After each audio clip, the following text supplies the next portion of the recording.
പ്രഭാഷകന്റെ പുസ്തകത്തിൽ നിന്നുള്ള വായന, അധ്യായം 3. മാതാപിതാക്കന്മാരോടുള്ള കടമകൾ. കുഞ്ഞുങ്ങളെ, നിങ്ങളുടെ പിതാവായ എൻ്റെ വാക്ക് കേൾക്കുവിൻ. സുരക്ഷിതരായിരിക്കുവാൻ അതനുസരിച്ച് പ്രവർത്തിക്കുവിൻ. മക്കൾ പിതാവിനെ ബഹുമാനിക്കണമെന്ന് കർത്താവ് ആഗ്രഹിക്കുന്നു. അവിടുന്ന് പുത്രന്മാരുടെ മേൽ അമ്മയ്ക്കുള്ള അവകാശം ഉറപ്പിച്ചിരിക്കുന്നു. പിതാവിനെ ബഹുമാനിക്കുന്നവൻ തൻ്റെ പാപങ്ങൾക്ക് പ്രായശ്ചിത്തം ചെയ്യുന്നു. അമ്മയെ മഹത്വപ്പെടുത്തുന്നവൻ നിക്ഷേപം കൂട്ടിവയ്ക്കുന്നു. പിതാവിനെ ബഹുമാനിക്കുന്നവനെ അവൻ്റെ മക്കൾ സന്തോഷിപ്പിക്കും. അവൻ്റെ പ്രാർത്ഥന കർത്താവ് കേൾക്കും. പിതാവിനെ ബഹുമാനിക്കുന്നവൻ ദീർഘകാലം ജീവിക്കും. കർത്താവിനെ അനുസരിക്കുന്നവൻ തൻ്റെ അമ്മയെ സന്തോഷിപ്പിക്കുന്നു. ദാസൻ എന്ന പോലെ അവൻ മാതാപിതാക്കന്മാരെ സേവിക്കും. പിതാവിനെ വാക്കിലും പ്രവൃത്തിയിലും ബഹുമാനിച്ച് അവൻ്റെ അനുഗ്രഹത്തിന് പാത്രമാവുക. പിതാവിൻ്റെ അനുഗ്രഹം മക്കളുടെ ഭവനത്തെ ബലവത്താക്കും. അമ്മയുടെ ശാപം അവയുടെ അടിത്തറ ഇളക്കും. മഹത്വം കാംക്ഷിച്ച് പിതാവിനെ അപമാനിക്കരുത്. പിതാവിൻ്റെ അവമാനം ആർക്കും ബഹുമതിയല്ല. പിതാവിനെ ബഹുമാനിക്കുന്നവൻ മഹത്വം ആർജിക്കുന്നു. അമ്മയെ അനാദരിക്കുന്നവൻ അപകീർത്തിക്ക് ഇരയാകും. മകനെ, പിതാവിൻ്റെ വാർദ്ധക്യത്തിൽ സഹായിക്കുക. മരിക്കുന്നതുവരെ അവന് ദുഃഖമുണ്ടാക്കരുത്. അവന് അറിവ് കുറവാണെങ്കിലും സഹിഷ്ണുത കാണിക്കുക. നീ എത്ര ബലവാനാണെങ്കിലും അവനെ നിന്ദിക്കരുത്. പിതാവിനോട് കാണിക്കുന്ന കാരുണ്യം വിസ്മരിക്കപ്പെടുകയില്ല.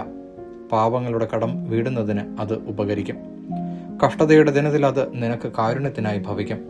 സൂര്യപ്രകാശത്തിൽ മൂടൽ മഞ്ഞെന്ന പോലെ നിന്റെ പാപങ്ങൾ മാഞ്ഞു പോകും. പിതാവിനെ പരിത്യജിക്കുന്നത് ദൈവദൂഷണത്തിന് തുല്യമാണ്. മാതാവിനെ പ്രകോപിപ്പിക്കുന്നവൻ കർത്താവിന്റെ ശാപമേൽക്കും. എളിമ. മകനെ, സൗമ്യതയോടുകൂടി കർത്തവ്യങ്ങൾ അനുഷ്ഠിക്കുക.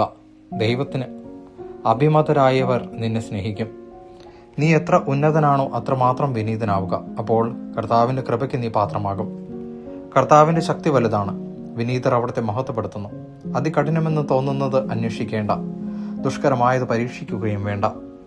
നിന്നെ ഏൽപ്പിച്ചതിനെ പറ്റി ചിന്തിക്കുക. നിഗൂഢമായത് നിനക്ക് ആവശ്യമില്ല. നിനക്ക് ദുഷ്കരമായവയിൽ ഇടപെടരുത്. എന്തെന്നാൽ മനുഷ്യന് അഗ്രാഹ്യമായ കാര്യങ്ങളാണ് നിനക്ക് വെളിപ്പെടുത്തിയിരിക്കുന്നത്. വിവേകശൂന്യമായ തീരുമാനം അനേകരെ വഴി തെറ്റിച്ചിട്ടുണ്ട്.